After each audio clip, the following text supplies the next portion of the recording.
Selamat siang semuanya. Hari ini kembali kita pada mata kuliah manajemen Kristen.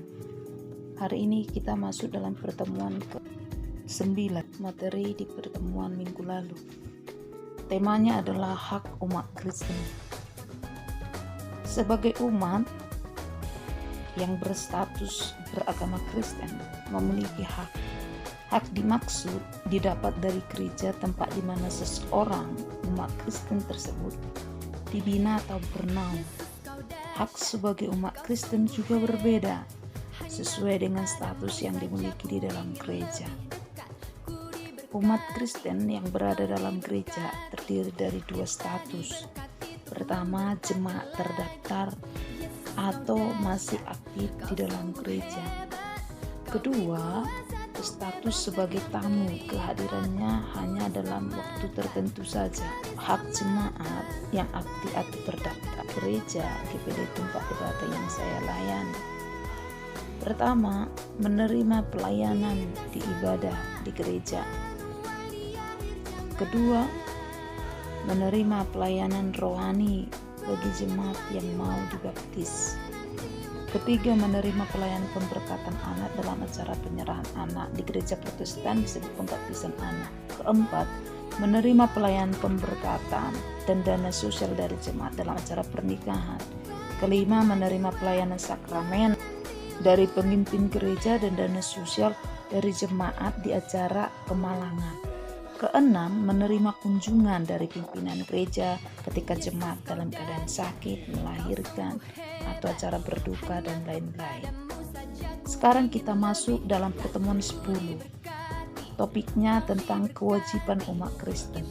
Sebagai umat yang berstatus beragama Kristen, ketika sudah memiliki hak, maka secara langsung memiliki kewajiban. Kewajiban yang dimaksud juga didapat dari gereja, tempat di mana seseorang umat Kristen dibina dan bernaung. Kewajiban sebagai umat Kristen juga berbeda sesuai dengan status yang dimilikinya. Sekarang kita akan pahami contoh kewajiban jemaat aktif terdaftar di gereja GPD tempat ibadah. 1. Mengikuti ibadah sesuai dengan jadwal yang sudah dibuat. 2. Membayar setiap iuran di gereja, contohnya iuran untuk dana sosial tadi di kematian, acara pesta. Juga ada iuran untuk pesta hari ke-50 atau pesta hari Pantekosta, karena ini gereja GPD Pantekosta. Acara Natal, seperti yang biasa dilakukan oleh setiap gereja, dan juga acara pesta panen. Atau mungkin ada acara-acara jenis lain di dalam satu organisasi. Ketiga, membayar setiap administrasi yang ditentukan dan disepakati oleh gereja, seperti biaya administrasi pemberkatan nikah. Kalau di tempat yang saya layani ini biasanya 2 kaleng beras. Nah, kalau pemberkatan dalam penyerahan anak, administrasinya biasanya bayar belangko, juga ucapan syukur kepada pemimpin gereja. Keempat, memberi korban persembahan sukarela seperti perpuluhan, ucapan syukur, senjikan pembangunan, dan lain-lain sesuai jenis yang diaturkan di dalam gereja tersebut. Yang kelima adalah ikut terlibat dalam kegiatan sosial yang diadakan di gereja seperti kunjungan saat jemaat tadi lahiran, sakit, atau acara penghiburan di saat jemaat berduka, dan lain-lain. Demikianlah penjelasan saya tentang hak dan kewajiban umat Kristen.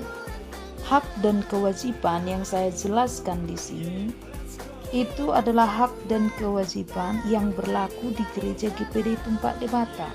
Sekarang menjadi tugas masing-masing kelompok, satu per satu kelompok, menjelaskan hak dan kewajiban dari satu gereja. Dan gereja yang dibahas di kelompok satu harus berbeda dengan kelompok yang lain. Tidak boleh sama. Saya tunggu hasil penjelasannya. Selamat bekerja.